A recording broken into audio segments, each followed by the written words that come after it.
Truthspresso, episode 70. Face it, we all would rather sleep in this morning.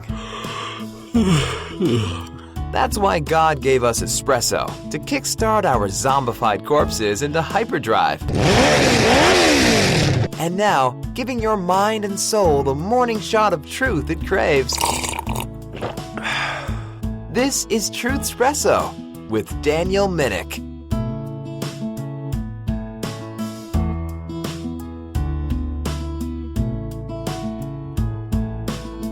Well, hello, this is Daniel Minnick, your host for Truthspresso. Welcome. We are continuing a series talking about political alarmism. In a series of topics talking about economics and politics, we started a series on particularly the idea of overpopulation and the history of that. And that topic actually started, I didn't originally have that topic planned, but my wife showed me a picture of a billboard from a campaign starting in Canada. It's leaking into the United States also, but it is by a group of overpopulation alarmists, and this One Planet, One Child campaign was trying to pitch the idea, at least from the start, of voluntarily limiting childbirth to one child per family. Of course, they're perfectly fine with no children either, but no more than one child. And so I figured that it was time to address this because overpopulation had been a topic, especially in the 1960s and 70s, that a lot of people feared. So in the last few episodes, we looked at that. We looked at Dr. Paul Ehrlich, the biologist who wrote the book The Population Bomb, that really got a lot of people worried that the earth was going to be destroyed or that we would see mass starvation, hundreds of millions of people, from the effects that there would be too many people competing for too few resources. That, just like Thomas Malthus, the first one in recent history from the late 1700s, wrote about that the idea that population growth grows faster than food production, and that therefore the cycle would continue of population growth, then starvation, and people die off. And then you have population growth again, and then people would die of starvation again, and that the only way to prevent that unfortunate cycle would be for people voluntarily to try to postpone having children, live celibate lives, and otherwise try to reduce the number of children that people were having, enough of the large families. And then Paul Ehrlich kind of pushed that agenda to the extreme in the 1960s and 70s. And he promoted the idea of adding things to water that would sterilize parents so that they wouldn't have children, and that they would do other draconian measures to save people from themselves, because, you know, the elites in government, the scientists and the politicians, they know best, and they could see the big picture that us simple-minded rubes just trying to work hard and feed our families, you know, we don't know what the big picture looks like. And so what may be best for us as individuals or families might be harming the nation or the world, the big picture. And so you need a society controlled by the elites, the scientists and politicians who could see what's really going on and make the changes and control people and do the right thing to save us all ignorant rubes from ourselves. And so the last few episodes, we looked at overpopulation with Dr. Paul Ehrlich and how he made multiple predictions that actually did not come true, because if they did, most of us wouldn't be alive. And we saw that Paul Ehrlich was still trying to make predictions of overpopulation in the 21st century, although I think he's lost a little bit of credibility, but people still give him a soapbox. People still interview him as an expert. And we saw that the overpopulation myth continues with even popular movies like The Avengers. And the evil supervillain Thanos was trying trying to save the universe by eliminating half of all life at random. So he didn't target a particular half of all life that he believed was making things worse for the other half. No, it was a good thing to destroy half of all life at random to save things for the other half. And so that's pure overpopulation mythology. So we see that there are still adherents today, even though the rate of population growth is declining. The last episode, before this one, we looked at a model of population growth that is based on collecting data and observing trends from various nations, and how you start off with high births and high deaths while in poverty, and then as things progress, as technology improves, as industrialization happens, you have still high births, but death rates decline because of improved living standards, and that increases the population. Population spikes, but then as living standards continue to improve, where there are more career options, people start to postpone families naturally to get settled and make sure they have a steady income, make sure they have their career options set first, and then plan out a family later on. And so that's all perfectly fine in a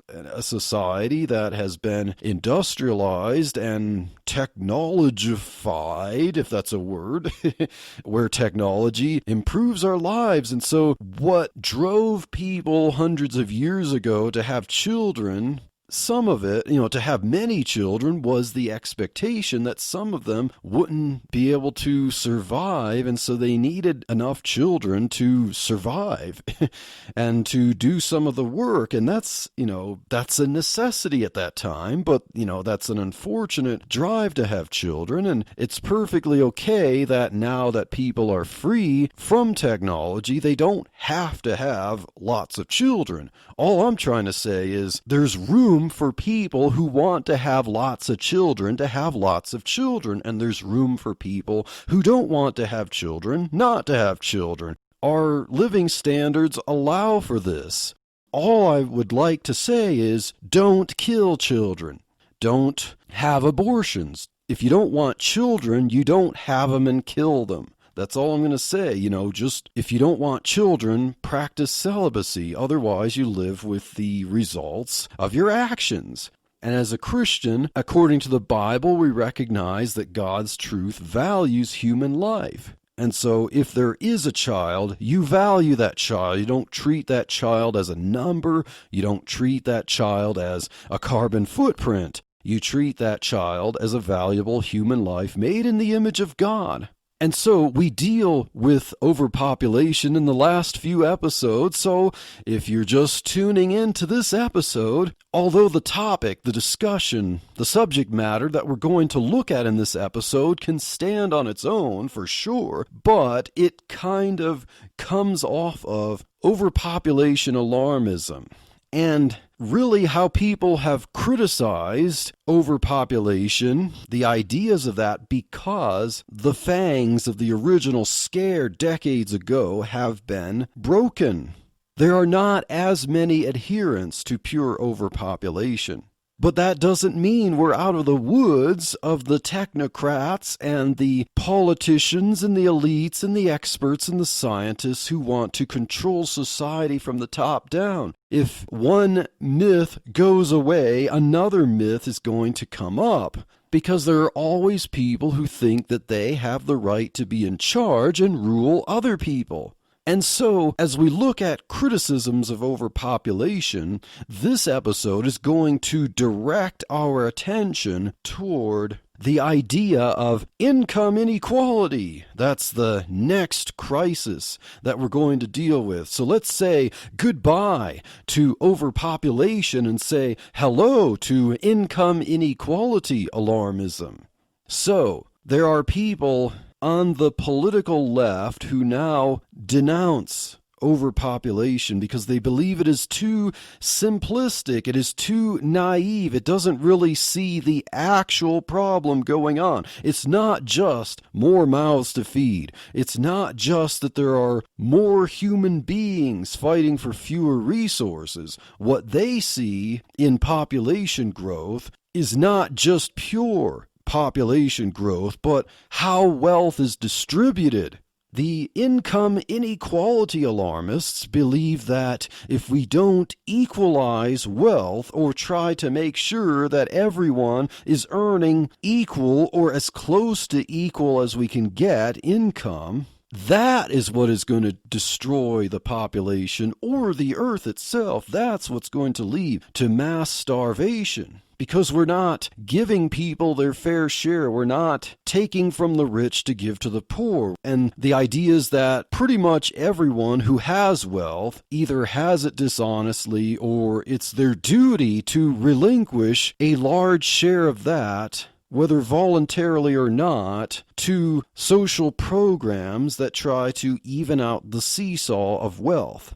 And that as people get wealthier, it somehow robs other people of their ability to earn wealth, that somehow the economy is like this big pie, it's set in stone, it's a zero-sum game, and then people who actually earn wealth are stealing it from other people who would have otherwise earned it if it wasn't grabbed first by selfish, wealthy people. But that is not the case, I will tell you, because the economy, as we observed over hundreds of years with industrialization and the increase of technology, that we have learned to use resources more efficiently, we're able to increase living standards for the entire economy. We're able to discover more resources. Yes, the world has finite resources, but we're able to figure out with investments and advances in technology that there are ways to abandon older resources, figure out newer resources, and even figure out ways to be much more efficient so we can have higher living standards without consuming as much resources in our planet. But, of course, the income inequality alarmists believe that we're going to destroy the earth or destroy humanity unless we have the benevolent dictators at the top to try to distribute the wealth so that everyone somehow sees their wealth grow slowly as an economy progresses. And so overconsumption is part of this idea of income inequality. The idea is that wealthy people overconsume. They consume too many resources, and therefore they are hoarding them and stealing them from poorer people who should have them more available.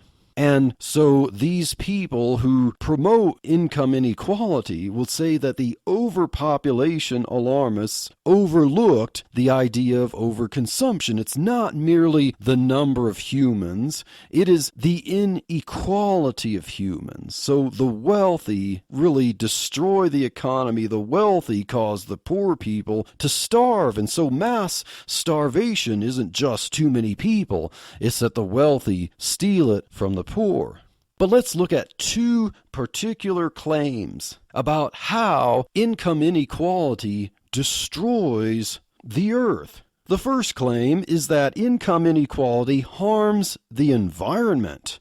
And yes, today we see a lot of alarmism. Ever since there was overpopulation in the 1970s, that myth, that was tied to environment. But now the environmentalists also want to push income inequality. They want to replace pure overpopulation with income inequality and say that that is the culprit for harming the environment. So let's look at a particular article that makes the claim that income inequality isn't just a matter of unfairness, it's a matter of destruction to the environment. I'm going to read a few little short excerpts from an article entitled, "Why We Should Be Wary of Blaming Overpopulation for the Climate Crisis." And the contributor is Heather Albero of Nottingham Trent University. And this article was from earlier this year, actually before the COVID-19 stuff really took off in the United States. This was January 28th of 2020. And this article is from theconversation.com, and I will add a link to the show notes for this article. Ms. Albero criticizes Paul Ehrlich and company, the overpopulation alarmists, in this article, and says that it's a, quote, dangerous distraction, unquote. So overpopulation, in her mind, is a distraction from the real issue. So, of course, I would agree with her that overpopulation should be discarded, but of course not for the reasons that she wants to promote. So, Ms. Albero says in this article, quote, more importantly, focusing on human numbers obscures the true driver of many of our ecological woes, that is, the waste and inequality generated by modern capitalism and its focus on endless growth and profit accumulation, unquote. So Ms. Albero is not against the idea of population growth, thank goodness, but she believes that population growth should be coupled with population wealth redistribution, and that the environment is harmed because wealthy people overconsume and they allegedly waste. And of course, you gotta blame modern so-called capitalism for everything, all woes, the environment, harming the poor. And notice that she does say that it's generated by modern capitalism and its focus on endless growth and profit accumulation. So she does admit that so-called modern capitalism does grow the economy, but she seems to think that the economy is growing too fast. And of course, coupling growth with profit accumulation means that the economy is only growing in a lopsided way. You know, the wealthy are making out like bandits, constantly focusing on profit accumulation, constantly looking for more money. And that somehow being billionaires is just not enough for them. They gotta be trillionaires. They've got to just keep on making more money. And supposedly they're, sitting on all this wealth, all this money under their mattresses, and we just gotta dole it out to poor people. But of course, it's not as if wealthy people just burn trees and like they create factories that, like, how exactly are wealthy people just over-consuming while the poor in the United States are not? I mean, who has a smartphone? Raise your hand. Not that I could see them, of course, but poorer people are buying things from the wealthy that improve their lives. It's like, how in the world do you think that these wealthy people, these business owners, these profit seekers, these evil profiteers are actually gaining wealth? They have to sell things. And who buys the things that they sell? Well, poor people and middle-class people, people normally who are not as wealthy as the wealthy people.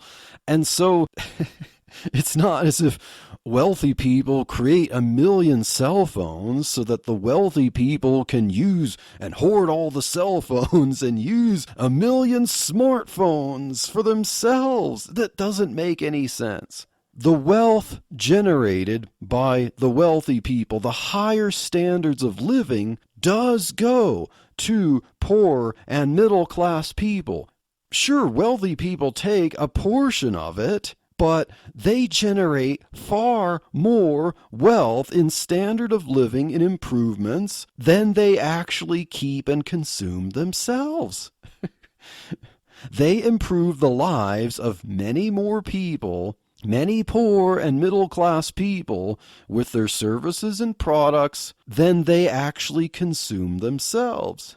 So really, shouldn't we tell a bunch of the poor and middle class people to stop using smartphones and stop using the internet and stop buying things from Amazon, because they're the ones who are contributing to the wealthy? The wealthy depend on people buying things from them. And so shouldn't we really tell the poor people stop being suckers and buying things, making these people wealthier, and then we'd all be better off, right? I hope you can see the problem. I hope you could see where we would be heading with that kind of proposal. Next from the article, quote, "Inequalities in power, wealth, and access to resources, not mere numbers, are key drivers of environmental degradation. The consumption of the world's wealthiest 10% produces up to 50% of the planet's consumption-based CO2 emissions, while the poorest half of humanity contributes only 10%, unquote. So I'm not going to criticize Ms. Albero's statistics there. I just want us to think about what this all means. It's as if the wealthiest people emit all that CO2 by riding in private airplanes. Now, private airplanes make up a tiny fraction of aircraft. Like, most of that emissions, even if they're owned by wealthier people, such as the airline companies, the people, the CEOs of them, a lot of that isn't even possible unless poor and middle class people are flying in airplanes and making use of the resources. And so Ms. Albero does not understand at all that wealthy people are not themselves personally consuming all that in a vacuum. So how exactly do wealthy people consume things? Let's think of this. First, they produce things people want to buy, as I said before. Second, they hire people to work for them. So the reason poor and middle class people have jobs that can pay them a steady income is that wealthier people with more capital than they have are able to invest, take risks, and package up various tasks in the form of jobs. It's not as if wealthy people just consume by digging an excessive share of food and treasure from a mountainside. I mean, where would they get this stuff, and what would they do with all of it? They consume what is already available on the market, produced by other people, whether they're wealthy or middle class or poor. The wealthy people's consumption also aids in keeping other people from being poorer than they really are. Now, how does this work, Daniel? How does wealthy people consuming things make other people richer? That's ridiculous. No, let's consider how this works and how the economy is like an intricate woven tapestry. When wealthy people invest and hire, this pays other people their living that otherwise would not be available. Okay, so this is when wealthy people take their money and they invest in enterprises, or they hire, they add to the job pool. Now also consider when wealthy people spend some of the profits that they earn, that they don't invest into the business, but if they spend some of these profits for themselves personally, yeah, boo hiss, right? Well, they spend some of these profits on luxuries and travel. This also, of course, pays other people their living.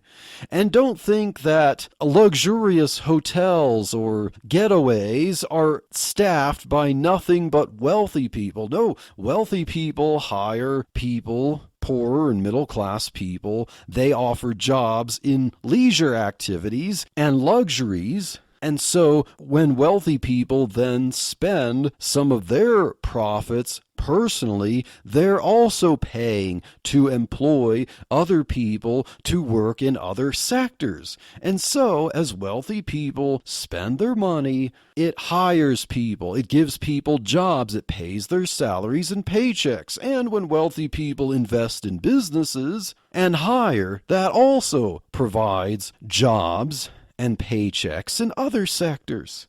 As I've said, you've got to understand the economy is an intricate woven tapestry, and there is no consumption in a vacuum. The wealthy people don't just consume out of the ether and take away from poorer people. Their consumption pays salaries, and their investments pay salaries. And poor and middle class people benefit from this. When wealthy people save some of their money in a bank, this provides capital as loans to other investors.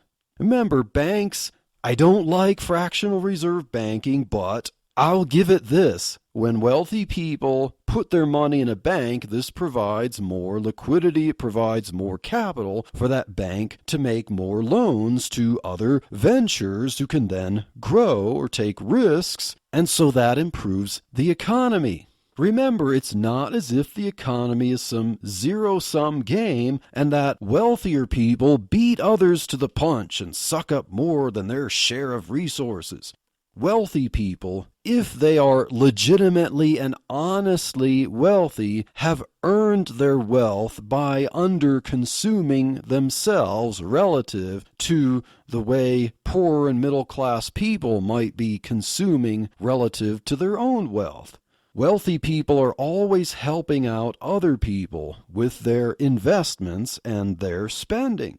Remember what I said in the last episode, that people who get wealth in a free market do so precisely because they underconsume relative to their output. This means that the honestly wealthy produce so that others can enjoy more total consumption than the wealthy people themselves consume.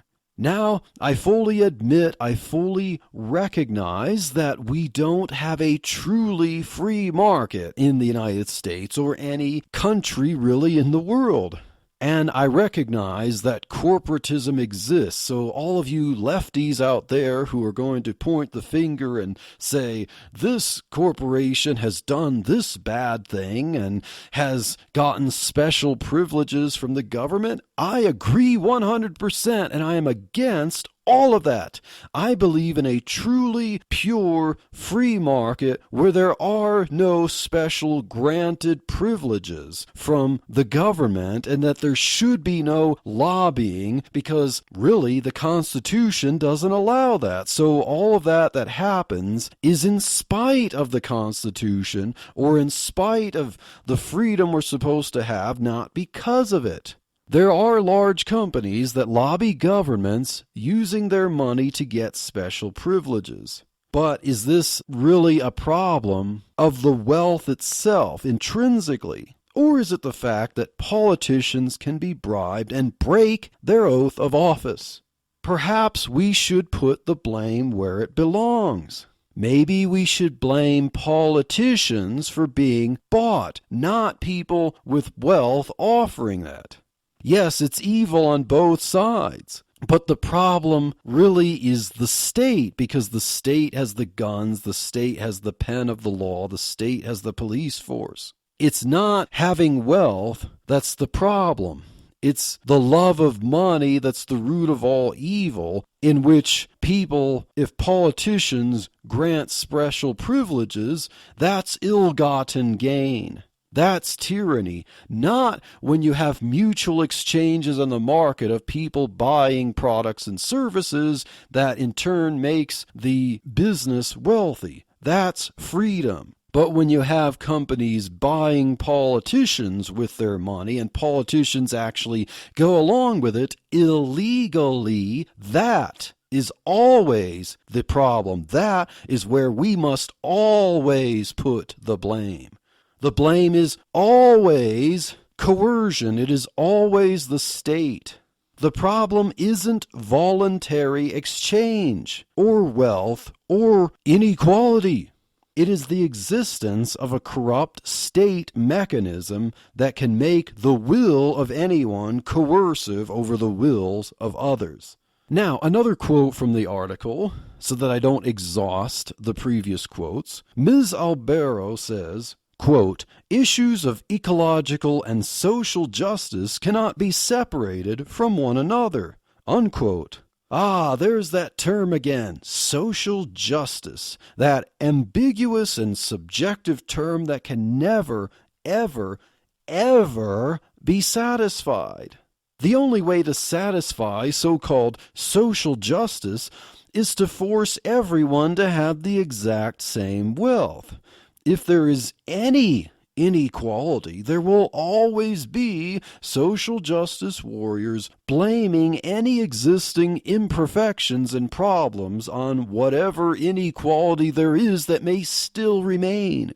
So just think about it. How really could we achieve a growing economy with some kind of income inequality that would actually satisfy the policy wonks? How could we actually achieve that? How minuscule, how tyrannical, how controlling, how much data would we need? I mean, there's just no satisfying social justice warriors, and I think that's what drives them, because they're always going to have a reason to complain about something.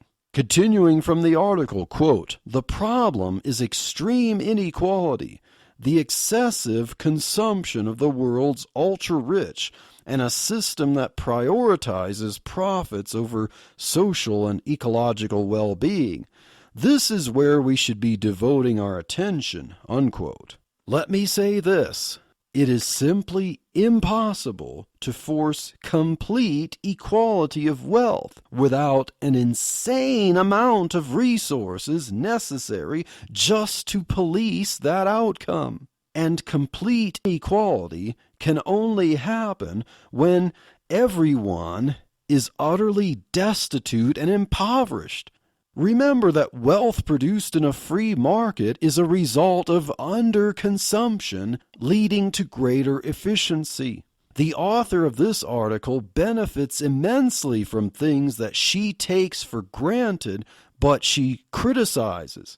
Think about this. All the technology used to make it easy for Ms. Albero to write and publish this article digitally was produced by wealthy people with capital who invested it to grow more wealth.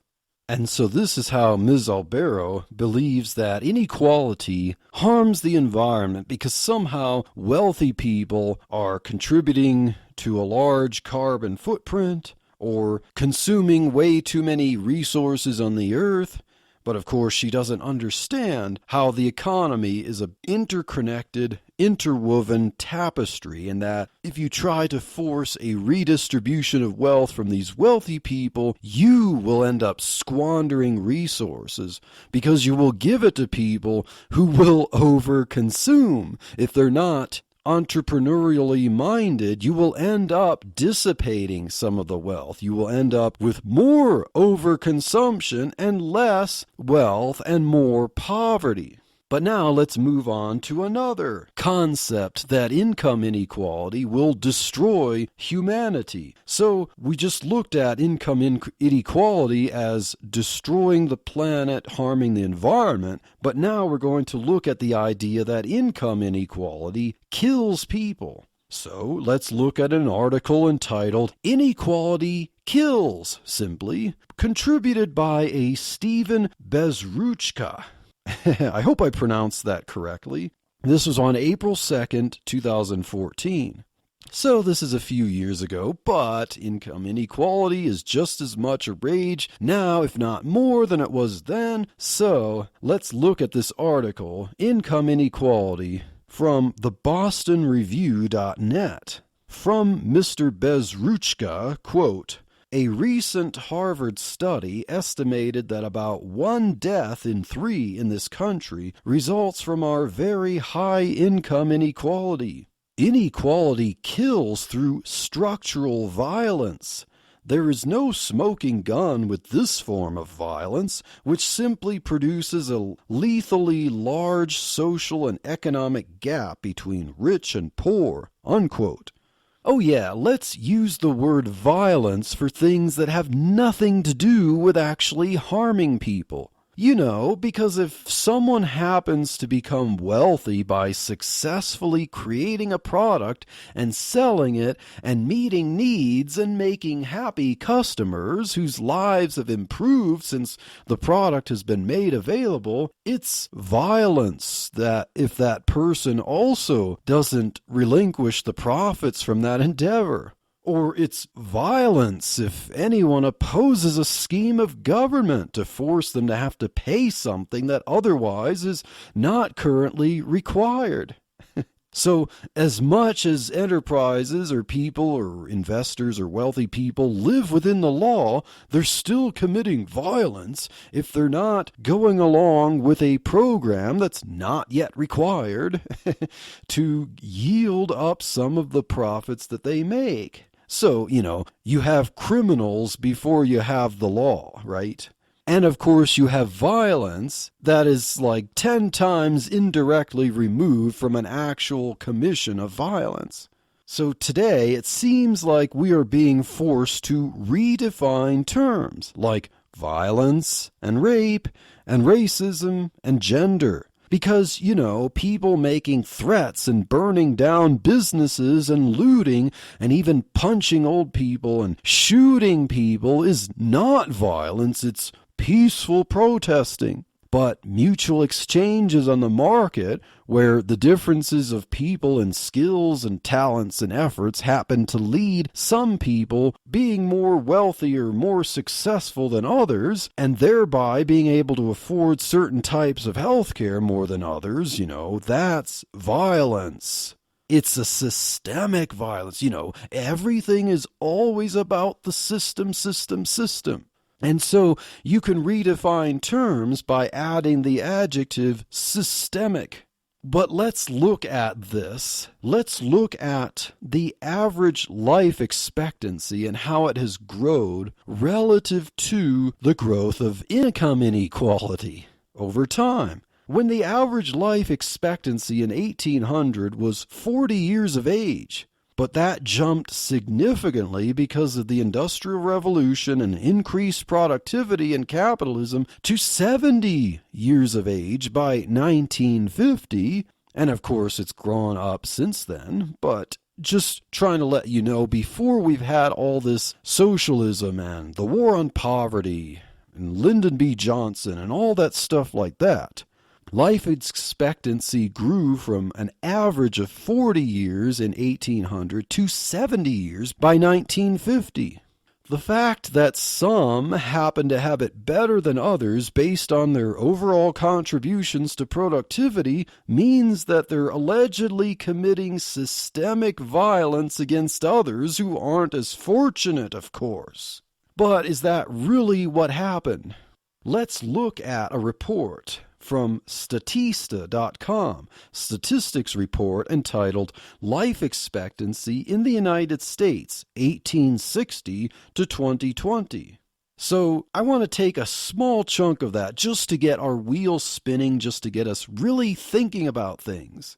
From 1860 to 1900, the average life expectancy climbed a whole decade, from an average of 39.41 years to 48.19 years.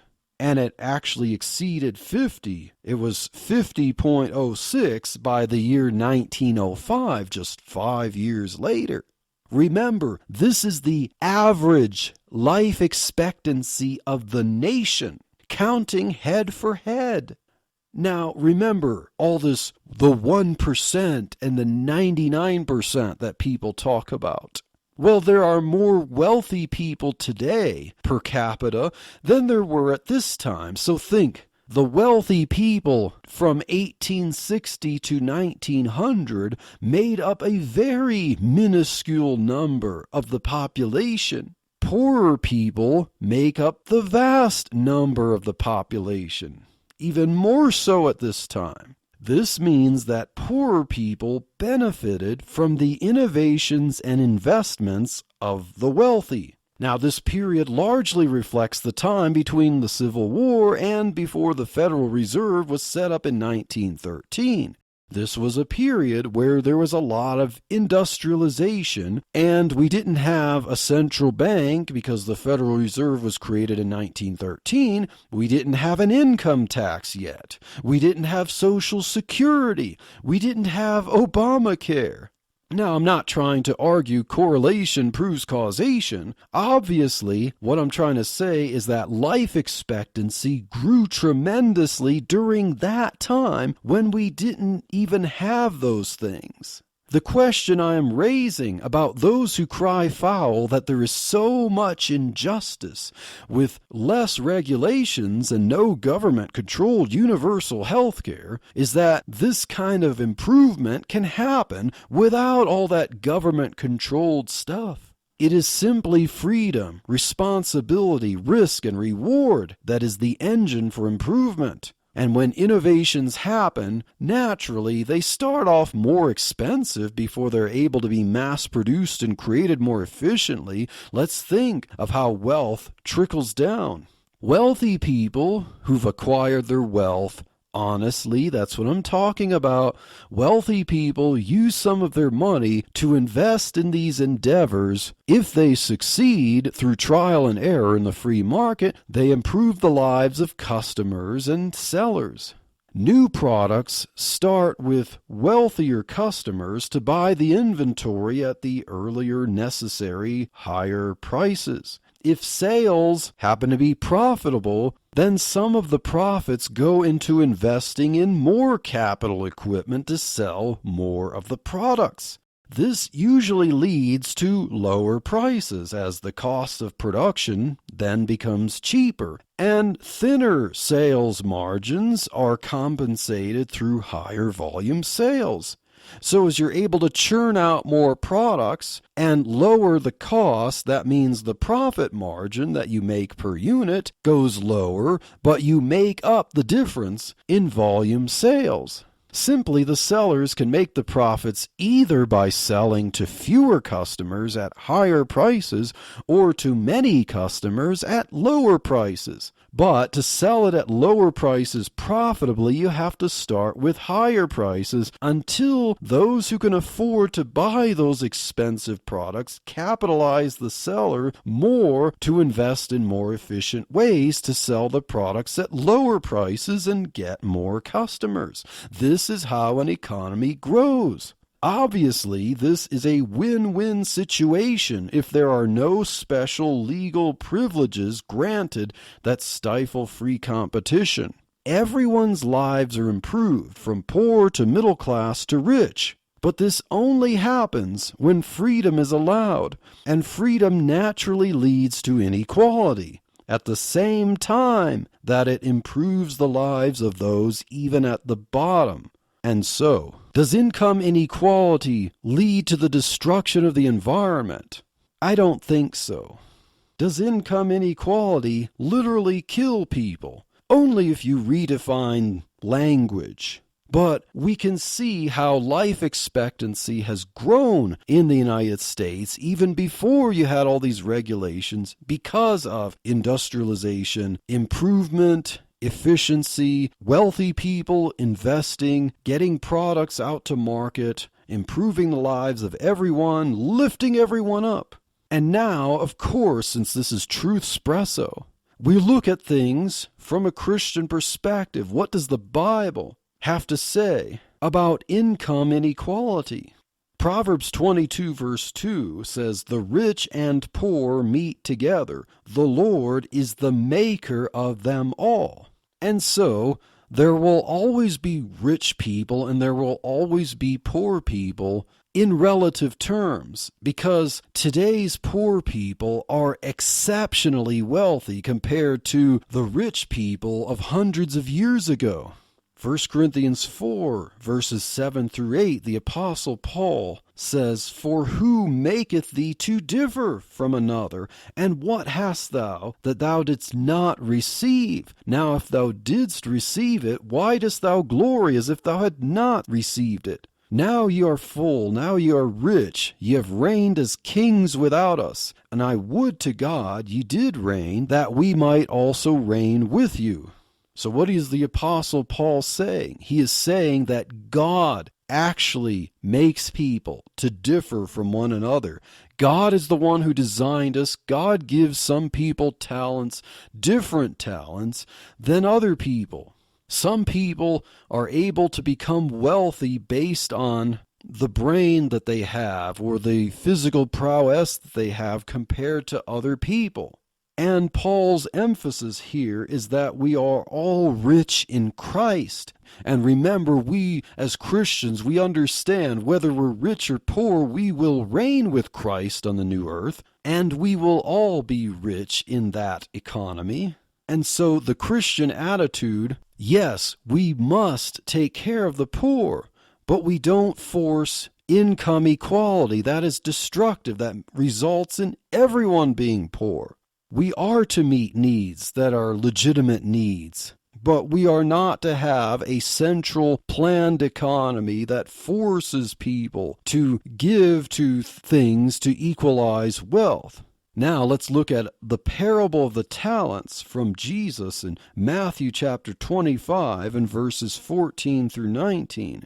Now, if ever there was income inequality, we have it here. Yes, I know the parable is that a man gives investment to his servants, expecting them to yield the man growth. But he gave one 5 talents, he gave another 2 talents, and he gave another 1. Why did he do this? Why didn't he just give them all the same? Well, it seems that he trusted that the ones he gave more to, he gave them more because he understood their personality, understood that they would likely be more responsible. And so he entrusted the third guy with only 1 talent. And the one who got 5 produced another 5. The one who got 2 produced another 2. They were rewarded. And the one who had the 1 talent feared, and he hid the talent in the dirt. And so when he returned that talent, the master got angry. And he even told him, "You could have at least put it in the bank to get interest on it." So there was punishment for not growing wealth here. It wasn't just consumption, it was creating wealth. And notice that he took the talent, the 1 talent from the unprofitable servant, and gave it to the one who had 10, not the one who had 2 and produced another 2. The one who had the 5 and produced another 5. He realized this is the person who is able to produce and be efficient with resources. So he gave that 1 talent to the one who had the most. So there is a lot in the Bible about taking care of the poor. But there is also recognition of honestly acquired wealth, and that wealthy people should take care of the poor. But you will not see anything in the Bible that supports the idea of a forced central planning scheme to try to level out incomes and try to promote income equality. And of course, there's also no concept that somehow income inequality leads to death of people or leads to the destruction of the environment. Now, we're not done with income inequality here on Truthspresso. So the next episode, we're going to talk about income inequality, just some of the other claims about it that don't have to do with alarmism, because there are people who will just try to whine that it's not fair and that true fairness and justice is all about forcing income inequality. And I think we can have a little bit of fun with that, so stay tuned.